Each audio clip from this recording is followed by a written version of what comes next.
riqueza, fama, poder. Goldie Roger, el rey de los piratas, conquistó todo lo que el mundo puede ofrecer. Sus últimas palabras antes de morir hicieron que la gente corriera hacia el océano. ¿Quieren mi tesoro? Si lo buscan, pueden quedarse con él. ¡Búsquenlo! Todo lo que obtuve de este mundo lo encontrarán ahí. Los hombres se dirigieron hacia la gran ruta marítima para cumplir sus sueños. Y así comenzó la gran era de los piratas. Hola y bienvenidos a mi canal de nuevo. One Piece es una obra que no necesita presentación. Es el rey indiscutido de la industria del manga anime, un fenómeno global que ha capturado audiencias desde 1997 y la tira cómica más vendida del mundo por el mismo autor, pronta a destronar a Superman y Batman que llevan publicándose desde 1930. Pero, ¿cómo lo hizo Oda? Con una simple historia de piratas, ¿cómo pudo arrasar y dominar de manera tan abrumadora un medio, un país y una cultura? Bueno, eso es lo que veremos en este video.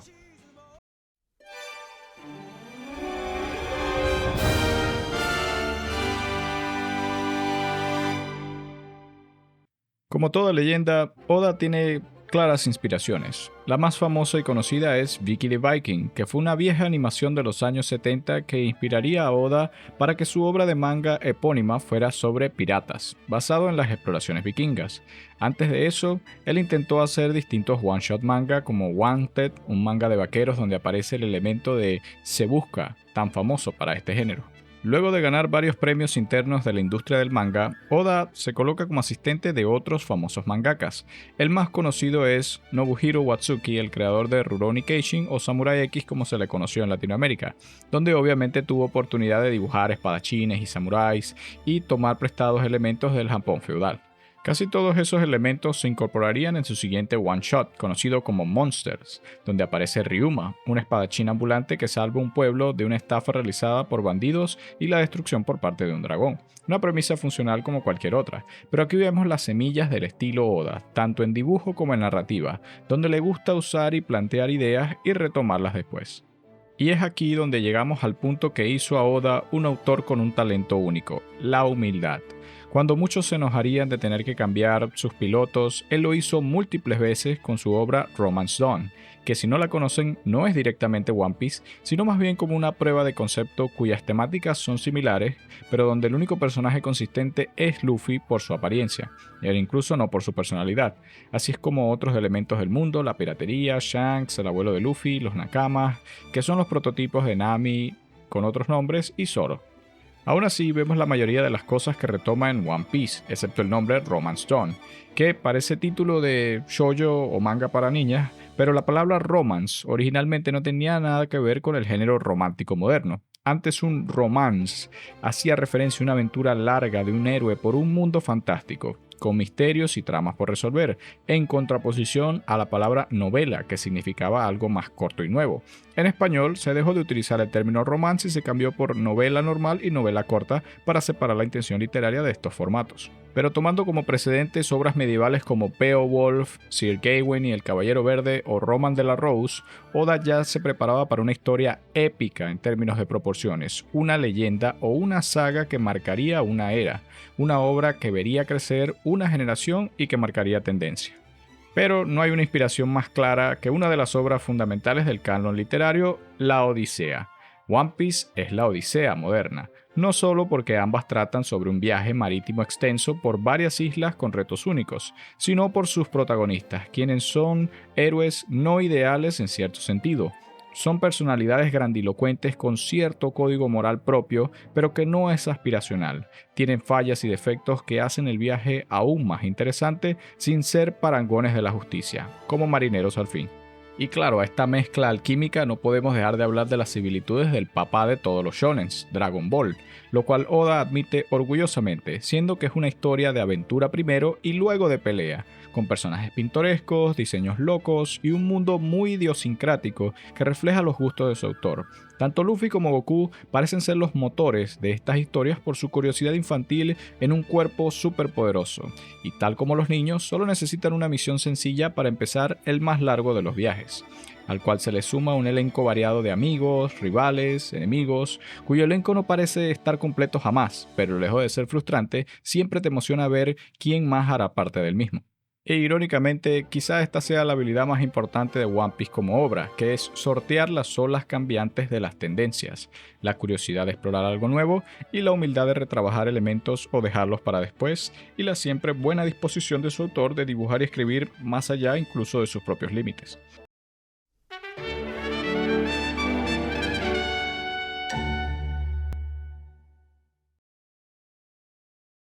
Ahora bien, no entraré en detalle de los personajes, arcos o momentos específicos, ya que prefiero que cada quien los experimente a su propio ritmo y sin spoilers, pero hablaré en general de las técnicas que utiliza en dibujo y escritura Oda para capturar a la audiencia, cosa que ha hecho de capítulo a capítulo y ya va a llegar a 3 décadas haciéndolo.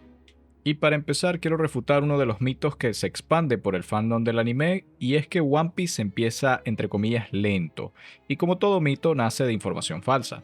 De hecho, para mí One Piece arranca con todos los hierros, ya que Luffy es un protagonista tan colorido que hasta de niño y adolescente es un motor inagotable para la trama, ya que tiene el sueño de ser el rey de los piratas. Su historia con Shanks es atrapante y todo lo que se plantea en estos primeros capítulos solo se hará más importante luego. Muchos fanáticos de mala memoria dicen que los primeros 100 capítulos o antes de la Grand Line son lentos o poco eventuales, cosa que es la mayor malinterpretación que yo haya visto, ya que en estos arcos es que vemos el desarrollo de todos los personajes cruciales para la obra, los Mugiwara: Luffy, Nami, Zoro, Sanji, Usopp.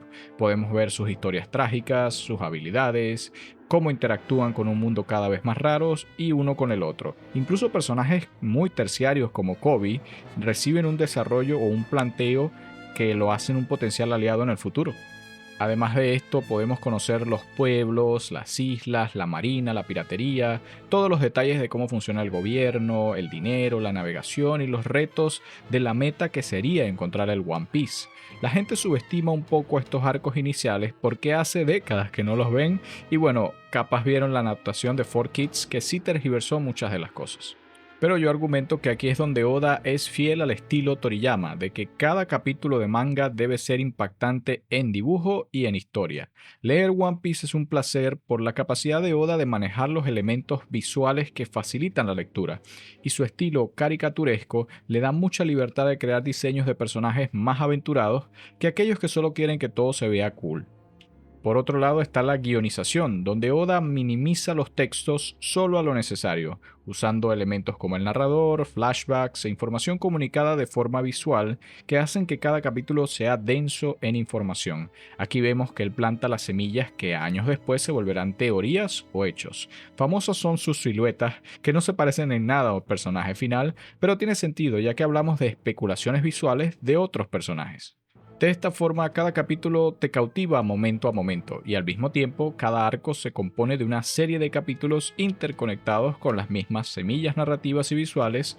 Lo que pasó hace 10 capítulos puede volver a ser relevante de repente, y Oda escoge qué cosas que planteó quiere ejecutar y qué otras guardará para arcos posteriores para sorprender al lector atento.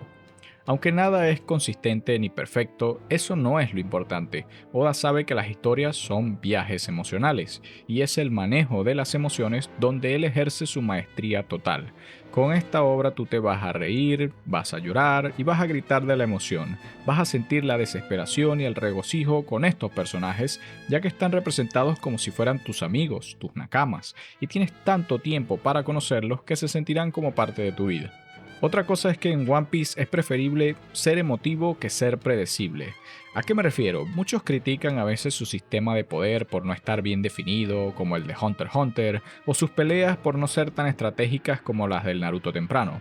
Pero se olvidan que ese nunca es el punto de las peleas de One Piece, ya que estas son soluciones a conflictos emocionales o ideológicos entre los personajes, ya sean amigos, rivales o enemigos. Son una catarsis para el espectador y no tanto una fórmula matemática.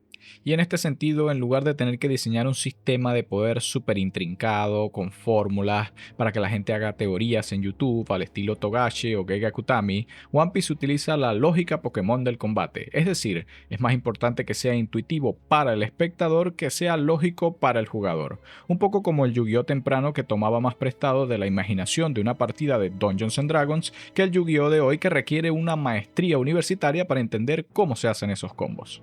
Lo mismo aplica para la construcción del mundo, donde de nuevo la aventura tiene que estar llena de sorpresas y cosas sin sentido, gente que vive en el cielo, animales que hablan, dinosaurios, cualquier cosa que sea divertida de dibujar, leer e interactuar para los personajes, tomando homólogos de la vida real pero siempre adaptándolos a una realidad fantástica de un mundo totalmente distinto. Y es este hecho curioso que atrapa al espectador a descubrir más. La gente puede regenerar dientes tomando leche, las aves llevan el periódico y saben cómo cobrar y dar devuelto, existen monstruos marinos gigantes y las leyes de la física a veces se aplican. Ojo, pero nunca cayendo en la total comedia o parodia, sino dándole suficiente peso a las reglas del mundo para que se tomen en serio las cosas, como por ejemplo la muerte de un personaje o la dificultad de cambiar el curso de los eventos históricos. Es esta dualidad de tener personajes con diseños de caricatura estrambótica pero con la escritura de una tragedia griega que jala al lector o espectador a ver más, de pasar cada capítulo divirtiéndose y luego a sentir 100, 200 o hasta 1000 capítulos después que obtienes resoluciones satisfactorias a las interrogantes planteadas. Aunque igual Oda contesta una pregunta y siempre te plantea 3 más, todo en el espíritu de que disfrutes esta aventura. Y por último, en términos del manga como tal, nunca se nota que Oda está cansado de escribir o de dibujar. De hecho, lo opuesto, se ve frustrado por las limitaciones de no poder dar más humanamente. Cuando otros mangakas como Toriyama, que terminó Dragon Ball de mala gana, Kishimoto, que estiró la obra con ayuda de asistentes y que se puso peor en términos de narrativa y dibujo, o Tite Kubo, que se enfermó y además se peleó fuertemente con la editorial de Shueisha, llegando a un final de Bleach que es incompleto y apurado, o en el caso de Togashi, que en lugar de terminar el manga se puso a prometer arcos que o no va a hacer o los va a hacer llenos de puro texto, Oda se distingue, porque para él eso sería impensable, ya que él disfruta de este mundo tanto como nosotros. Es un creador enamorado de su obra y que ya a 1157 capítulos son prueba fehaciente de esto, además de todo lo demás que hace aparte de solo dibujar y escribir el manga, que ya de por sí es una tarea titánica, nos deja ver que este tipo de verdad le gusta lo que hace.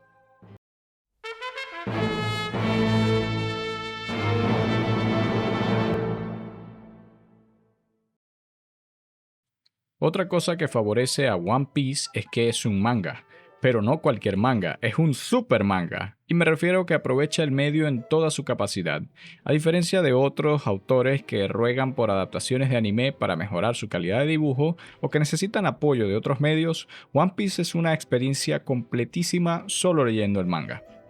Para empezar, mientras otros autores ponen nombres random a los capítulos de su obra, a Oda le encanta hacer bromas o juegos de palabra, tanto en sus títulos que están llenos de ellas, en su idioma nativo o que son referentes al contenido del capítulo. Nada de capítulo 1 parte 1 o parte 2. Por ejemplo, podemos tener el capítulo 51, Zoro se sobrepasa, que es uno de los favoritos por la representación del compromiso de Zoro. El capítulo 100 comienza la leyenda, que marca el hito importante de los Mugiwara entrando a The Grand Line, y otros como Declaración de Guerra o la muerte de Porcas the Ace, ambos conocidos por su peso emocional. O incluso, más recientemente, el 1044, el Guerrero de la Liberación, que es básicamente la introducción del Gear 5.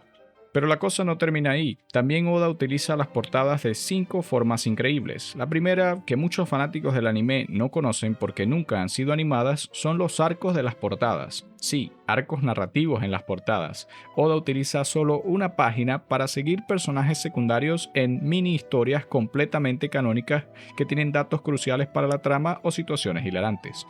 Entre ellas podemos seguir a estos personajes mientras la narrativa principal ocurre, como cómo Wapol llega al Reverie de nuevo, Ace persiguiendo a Barba Negra, las aventuras de Jinbe, Enel en la luna, el CP0 luego de su derrota, los Baroque Wars, Boggy, el diario de Kobimepo, que dan mucha razón a interrogantes que los lectores pueden tener de cómo un personaje llegó de un punto a otro y son relativamente extensas, pudiendo durar incluso 30 o más portadas cada arco. También está en el ¿dónde están ahora?, que sería lo mismo pero para personajes más terciarios, para saber qué hacen ahora o qué pasó luego de que interactuaron con los personajes.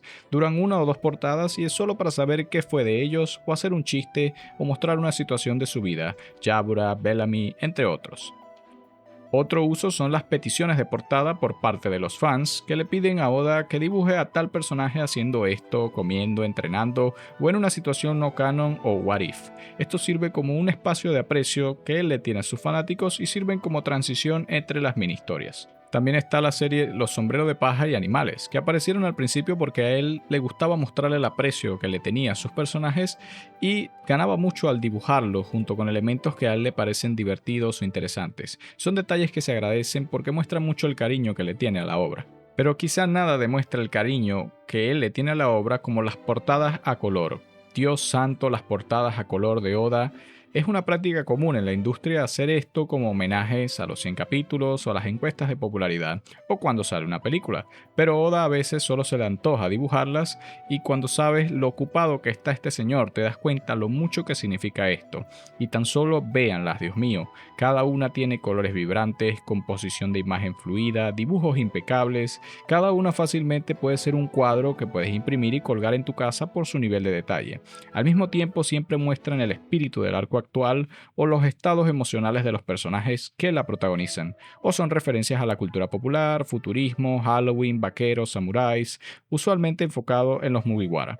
Pero tal como he dicho antes, One Piece va más allá del límite, ya que Oda también tiene las SBS o Shitsumon o Boshizuru, estoy respondiendo preguntas, su propia columna donde responde, a veces en broma y a veces en serio, cuestiones del mundo, la economía, las comidas favoritas de ciertos personajes, presagios o incluso errores de la continuidad. Todo muy al espíritu de Stan Lee de darle al espectador una línea de comunicación directa con él. Estas se publican en volúmenes o entre capítulos. Ya con eso tienes tanto contenido para ser fan de One Piece que solo puede compararse a ser fanático del Señor de los Anillos en términos de lo masivo que es la obra. Y una vez más, Oda se extralimita porque a diferencia de otros autores que deja que sus databooks o wikipedias sean escritos por Shueisha, el publicador u otras personas, llevando a conflictos con el canon, escalado de poder y múltiples errores que suceden por ejemplo en series como Naruto Bleach, One Piece tiene sus databooks escritos por el mismo Oda, donde se revelan diseños infantiles, de personajes que no salieron, futuros what if y aún más datos del mundo, personajes y mitología de la obra. ¿Qué más se le puede pedir a este tipo? Bueno, veremos que este mega imperio no es solo el trabajo de una persona.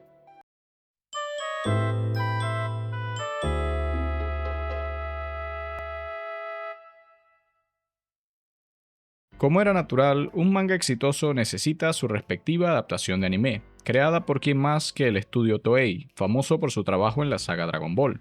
Y no es casualidad que este estudio tomara la batuta de lo que sería el shonen más importante del siglo XXI, dado su pedigrí. Ojo, Toei tiene muchos problemas que podremos mencionar más adelante, pero no se les puede negar lo mucho que han logrado. Cosas como mantener en el aire un anime desde 1999 hasta el día de hoy, más viejo que incluso muchas personas que verán este video, una tarea titánica y monumental que otros estudios como Pierrot no pudieron lograr remotamente, teniendo más de 1100 episodios con una calidad sumamente inconsistente pero que están ahí.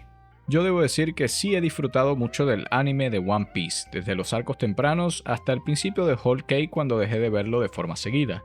Destaco muchos elementos que cuando son buenos son icónicos, la animación vívida, el rediseño de los personajes, los actores de voz que se han vuelto celebridades en su país natal y la narración. Si algo destaca entre todo, Dios santo, es la musicalización del anime. Sus temas resuenan en tu memoria y te ablandan el corazón, elevando momentos que eran de por sí magistrales, desde los intros, los interludios y las canciones hechas para la serie están realizadas con tal dedicación que se asemejan al manga. La banda sonora eleva mucho la experiencia y tan solo cuando escuchen un poco de la canción de Bing Sake, no se sorprendan si empieza a llover donde sea que estén. Por otro lado, especialmente en Wano y Egghead, el anime ha impactado mucho en el internet por su adaptación de momentos épicos como el Gear 5, tan desgarradores como la historia de Kuma, y es cuando el anime quiere se vuelve uno de los mejores productos de su categoría, cuando los animadores y compositores se alinean creando puro cine. Pero nada es perfecto. Existen muchos capítulos flojos como los de Whole Cake, Wano, ritmo alargado repitiendo escenas, recapítulos eventos previos, intros largas, uno que otro relleno. Aunque al menos muchos de los rellenos para mí han sido bastante divertidos y buenos, como la historia del vaquero con Usopp o la infiltración de la base de la marina, ya que incluso Oda dio algunas de las ideas a los escritores ya que a él no le dio tiempo de meterlas en el manga. Bueno, pero al menos cumple con lo épica de la aventura. Lo malo del anime fue su localización, al menos para Latinoamérica y Estados Unidos, que estuvo a cargo de la difunta empresa 4Kids, que alteraron el material de origen, cambiando escenas y creando un producto muy inferior. Lamentablemente acá en español latino solo se adaptó esta versión con doblaje, cayendo muy por debajo de doblajes icónicos como el de Dragon Ball, Naruto o el de Bleach. Y no sería hasta el advenimiento de los fansubs y luego el streaming que One Piece tendrá un público fijo en Latinoamérica. Estados Unidos tuvo más suerte, ya que el anime fue readaptado y redoblado en inglés por una compañía llamada Funimation, ahora Crunchyroll, con un apego al material de origen y sin censura, capturando una audiencia en ese mercado, llegando a adaptar creo que hasta el episodio 1122, esperando a que se reanude el anime en Japón. Casualmente, para mejorar mi inglés, yo vi esta versión y puedo decir que está muy bien actuada y lograda, manteniendo el nivel de dramatismo y comedia sin cambiar casi nada de la versión subtitulada, siendo ya una cuestión de preferencia si lo ves en japonés, en inglés, y aparentemente One Piece también mantiene doblajes exitosos en países como Italia, Grecia, Israel, Filipinas y pare usted de contar. Y en un giro raro de los acontecimientos, Netflix hizo algo bueno, revitalizando el doblaje de One Piece con parte del cast latino original, pero al igual que en Estados Unidos, esta sería una nueva versión directa del japonés y sin censura, una readaptación que ha llegado hasta el episodio 750, permitiendo a unas audiencias masivas de niños disfrutar esta historia, tanto así que la marca generó un boom en Netflix, llevando a la adaptación live action. Ojo, y las adaptaciones live action siempre han sido el horror para los fanáticos de anime. Dragon Ball Evolution, las películas raras y malas que hacen en Japón, pero parece ser que con el declive de los cómics, los mangas y los videojuegos se están volviendo los predilectos para ser adaptados. Pero tratar de adaptar una serie tan caricaturesca y japonesa como One Piece al live action seguro no fue nada fácil. Advierto que no he visto la serie personalmente, pero por lo que he leído y comentarios de la gente que sí la vio, dicen que es muy entretenida al estilo de los Power Rangers, en el buen sentido. Altera algunas cosas y hay algunos casts medio dudosos, pero para quien no es fanático y quien no la ha visto, este live action sirve como un resumen apropiado. Es como un producto aparte para las audiencias masivas o quizá algo que apela a los fans hardcore que quieren ver las diferencias porque Oda de nuevo estuvo muy involucrado con la producción, escogiendo los actores, los sets y vigilando los guiones, la dirección, los efectos y todo. Pasando de eso y volviendo a la animación, llegamos a las películas. One Piece, como todo anime, tiene que sacar películas que llaman la atención, generan dinero y sirven como pruebas de conceptos. En este caso, One Piece tiene 3 tipos de películas. Las primeras son los experimentos artísticos que van desde la 1 a la 7. Estas son historias no canónicas con cambios radicales en los estilos de animación e historias contadas. Algunas normales y otras muy buenas. Para mí la favorita es la 6, El Barón Omatsuri y La Isla Secreta. Se las recomiendo, creo que es la mejor de esta era. Y luego están las películas recopilatorias, episodio de Arabasta y episodio de Chopper, que sirven para condensar esos arcos con algunos cambios en el formato. Y por último está la era moderna, que para mí es la mejor, ya que de nuevo Oda se involucra mucho en el proceso creativo desde Strong World, incluyendo personajes canon como Shiki, con mayor presupuesto y calidad de animación. Y también con apoyo y conexión directa al manga, digamos con eventos que podrían considerarse semi-canon. Mi favorita sin duda es Film Z, con el personaje de Z, que tiene una excelente historia y mucha gente desearía verlo incorporado al canon de alguna forma.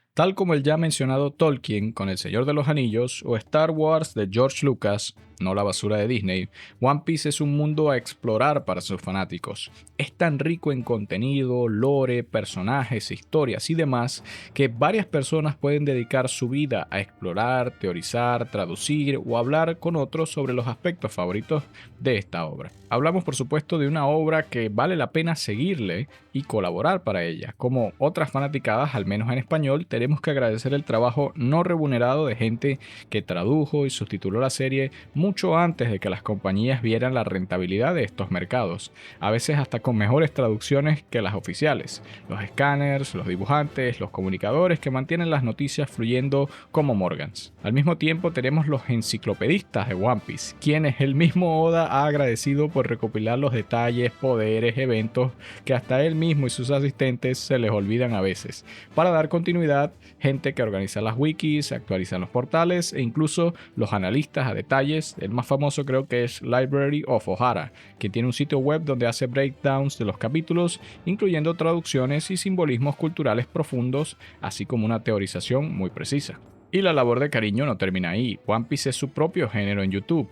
Reseñas de capítulos, de los episodios del anime, discusiones, teorías, rankings, quién ganaría una pelea, etc. También tenemos varios análisis narrativos, de personajes y de la obra, como el video que estás viendo actualmente, demostrando el gran peso que esta serie tiene en el imaginario colectivo de los fanáticos del anime y del manga, como es una obra maestra que sirve como una luz guía para toda la industria. Siendo que despierta un apego curioso que te durará años, ya que One Piece no es uno de esos animes que hace ruido y luego se inmola para perder relevancia como Jujutsu Kaisen, Boku no Hero, Attack on Titan. Es el estandarte de la industria y su pieza central, al menos para Shueisha, una obra cuya calidad y popularidad la separan del resto por órdenes de magnitud. Mucha gente de este lado del charco habla de los tres grandes, One Piece, Naruto y Bleach, pero la realidad es que eso en Japón no existe. Allá, si tú te pones a ver los índices de venta, One Piece está por encima de todas las demás obras, incluso Naruto y Bleach. Ambas nacieron y murieron mientras todavía One Piece se sigue publicando, que incluso vio nacer y morir a la siguiente generación del shonen de los 2010. Boku no Hero, Black Clover, Jujutsu y Demon Slayer, y actualmente sigue siendo dominante frente a Dandadan, Kugurabashi y las demás. Es una franquicia longitudinal que es la columna vertebral de la editorial Shueisha y el shonen en general, gracias a sus fanáticos que son prácticamente todo el mundo, niños, niñas, adultos y adolescentes, sirviendo como una gran referencia cultural para muchas personas.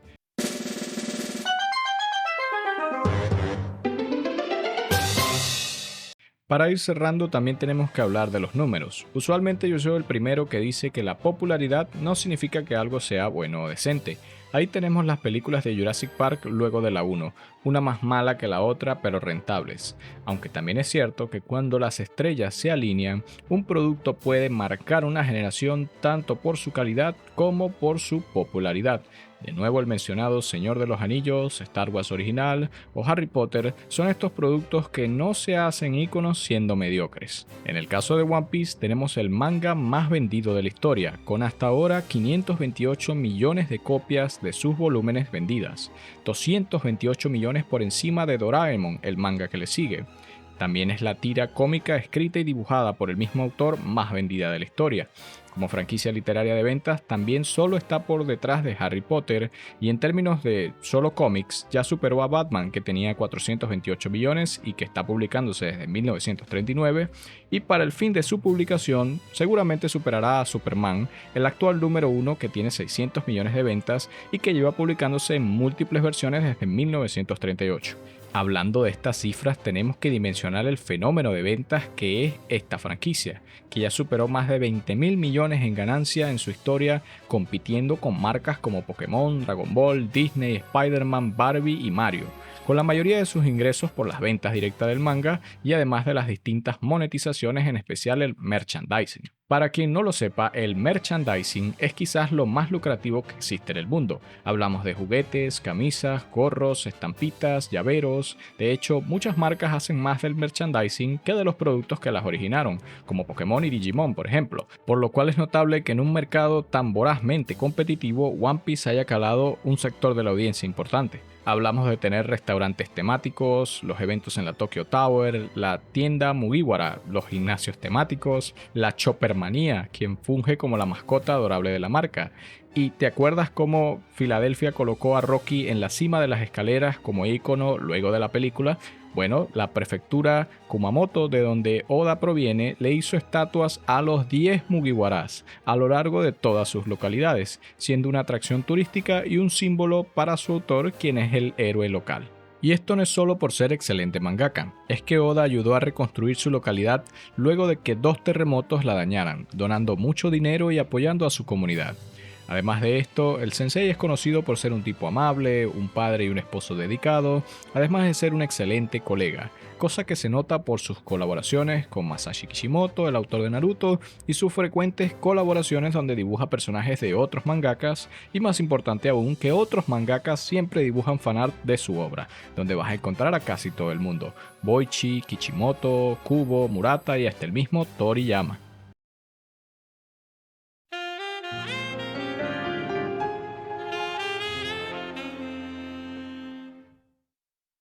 Al final del día, One Piece es una obra que va a definir una era completa a casi 30 años de ser estrenada, y deja su marca en el mundo del entretenimiento para siempre. Quizás sea de tu agrado o no, es una obra larga que te tomará mucho tiempo de tu vida si decides adentrarte en ella, por lo cual es entendible que no todo el mundo le llamen ese tipo de obras que marcan la vida de una persona, sino que prefieren experiencias más concisas. Pero si hay en ti un fanático de las aventuras, la fantasía y con la curiosidad de un explorador, te vas a encontrar enganchado con las aventuras de los Mugiwara, tanto así que sentirás que eres parte de la tripulación como estos personajes, que son amigos de toda la vida y que te acompañarán aún después de que sueltes la página o apagues el televisor. Como dije, es solo una historia, pero una que se siente muy personal e íntima sin importar lo larga que se torne. Así que sube a bordo si te atreves, porque el One Piece sí existe.